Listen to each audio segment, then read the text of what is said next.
अस्सलामुअलैकुम dear views. आज हम पढ़ेंगे साइंटिफिक नोटेशन।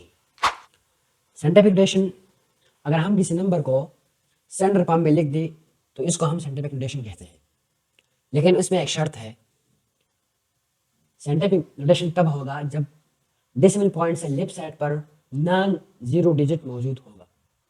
मिसाल के तौर पर यहाँ पर मैं लेता हूँ 3.2 ज़रब 10 की पावर -4। तो ये हमारे पास साइंटिफिक नोटेशन है। लेकिन अगर हम यहाँ पर 0.2 ज़रब 10 की पावर -3 लिख दें तो ये साइंटिफिक नोटेशन बिल्कुल नहीं होगा। ठीक है, अगर हम 3.5.2 ज़रब 10 की पावर -2 लिख दें तो ये भी हमारे पास साइंटिफिक नोटेशन नहीं है। जब डेसिमल पॉइंट से लेफ्ट साइड पर 2 नंबर आ जाए, ठीक है, तो उसको हम साइंटिफिक नोटेशन नहीं कहेंगे। ठीक है, इसके बाद हमारे पास है प्रीफिक्स। प्रीफिक्स जो है वो ये एक नाम है जो हम किसी खास पावर ऑफ 10 के लिए इस्तेमाल करते हैं। मिसाल के तौर पर हमारे पास है माइक्रो 10 की पावर -6, या किलो है। किलो एक खास नाम है, यह हम इस्तेमाल करते हैं 10 की पावर 3 के लिए। ठीक है, इसमें ख़ास तरह की कंसेप्ट नहीं है कि मैं आपको बताऊँ। बुक में एक टेबल दिया गया है प्रीफिक्सेस का, उसको आपको रटना है। ठीक है, अब हम पढ़ेंगे कन्वेंशनल रूल्स ऑफ यूनिट्स। जो फर्स्ट रूल है हमारे पास वो फुल नेम के लिए है। अगर कोई शख्स चाहे कि मैं फुल नेम लिखना चाहता हूं तो उसको फुल नेम लिखना है तो वो स्मॉल लेटर में लिखेगा। अगर वो साइंटिस्ट का नाम है या नहीं, दोनों सूरतों में उसको स्मॉल लेटर में लिखना होगा। मिसाल के तौर पर हम लिखते हैं न्यूटन।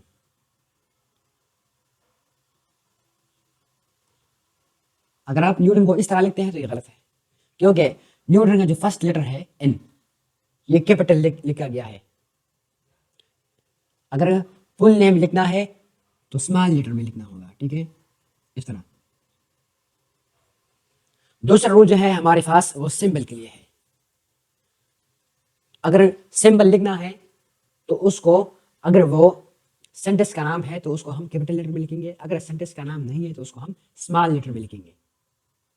ठीक है, अगर सेंटेंस का नाम है तो कैपिटल लेटर में लिखेंगे, अगर सेंटेंस का नाम नहीं है तो उसको हम फिर स्मॉल लेटर में लिखेंगे। मिसाल के तौर पर हम लेते हैं केल्विन। अगर कोई चाहता है कि मैं सिंबल केल्विन का सिंबल यूज करता हूं तो वो के है, और ये के जो है केल्विन जो है ये सेंटेंस का नाम है, इसको हम कैपिटल लेटर में लिखेंगे। ठीक है,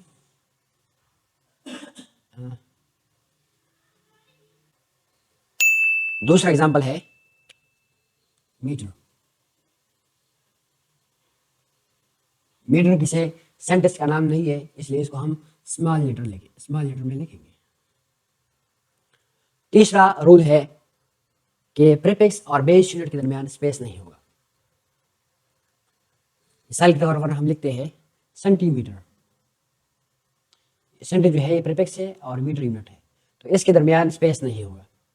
अगर किसी ने इसके दरमियान में स्पेस छोड़ लिया तो ये गलत होगा। ठीक है, चौथा नंबर रूल है कंपाउंड प्रीफिक्स।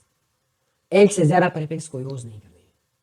कंपाउंड प्रीफिक्स को हम यूज नहीं करेंगे। मिसाल के तौर पर यहाँ पर कोई बंदा लिखता है कि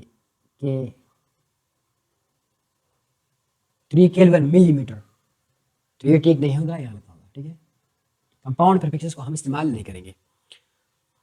5 नंबर है दो यूनिट्स के दरमियान हम स्पेस छोड़ेंगे और इसमें डैश भी लगाएंगे।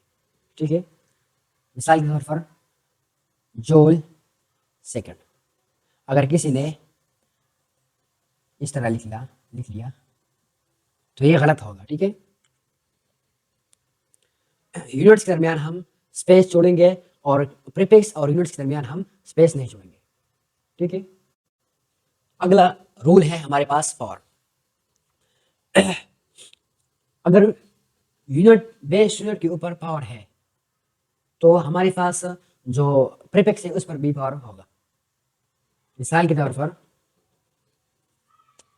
हम यहाँ पर लिखते हैं 3 केल्विन मीटर स्क्वायर, तो यहाँ पर जो स्क्वायर है वो केल्विन पर भी है। इसको तुम इस तरह भी लिख सकते हो कि 3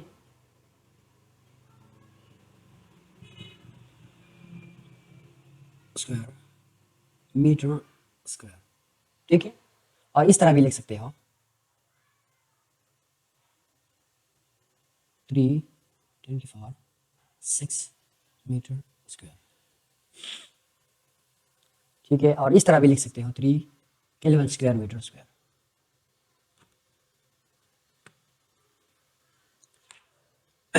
अब तुम में से बहुत सारे बच्चों के जहन में ये होगा कि इसको तो हम, इसके लिए भी तो एक प्रीफिक्स है, लेकिन नहीं, हम यहाँ पर प्रीफिक्स यूज नहीं करेंगे।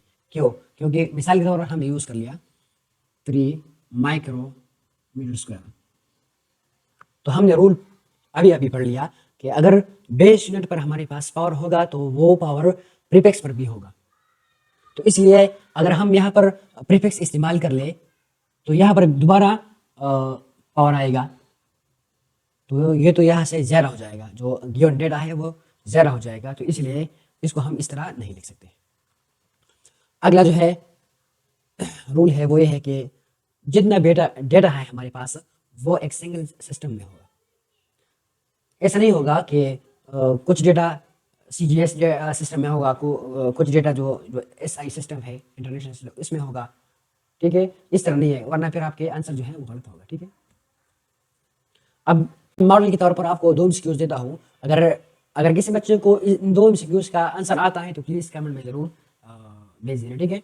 सबसे पहले MCQs हमारे पास है which one of the following is the proper unit of Planck's constant, ठीक है। जो पहला ऑप्शन है हमारे पास उसमें स्मॉल लेटर लिखा गया है। हमने अभी रूल पढ़ा कि हमारे पास जो साइंटिस्ट का नाम है उसके सिंबल को हम कैपिटल लेटर में लिखेंगे, और जो बी नंबर ऑप्शन है वो ये कैपिटल लेटर में भी लिखा गया है और इसमें स्पेस भी दिया गया है, इसलिए ये ठीक है। जो सी नंबर ऑप्शन है, सबसे पहले रूल हमने पढ़ा था कि जो फुल नाम अगर आप लिखेंगे तो उसको स्मॉल लेटर में लिखेंगे, लेकिन यहाँ पर कैपिटल लेटर में लिखा गया है। जो डी नंबर ऑप्शन है हमारे पास उसमें स्पेस नहीं दिया गया है।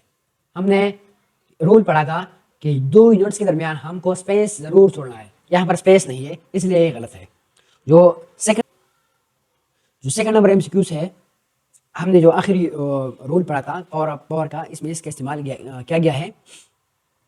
सबसे पहले ऑप्शन जो हमारे पास है वो है पाइप मल्टीप्लाई 10 की पावर -3 मीटर स्क्वायर, ठीक है।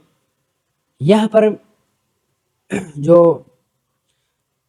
पावर ऑफ 10 है इस पर स्क्वायर नहीं लिखा गया है, ये इसलिए गलत है। दूसरा ऑप्शन हमारे पास बिल्कुल गलत है क्योंकि ये ऑप्शन ठीक नहीं है, 225 मल्टीप्लाई, ठीक है।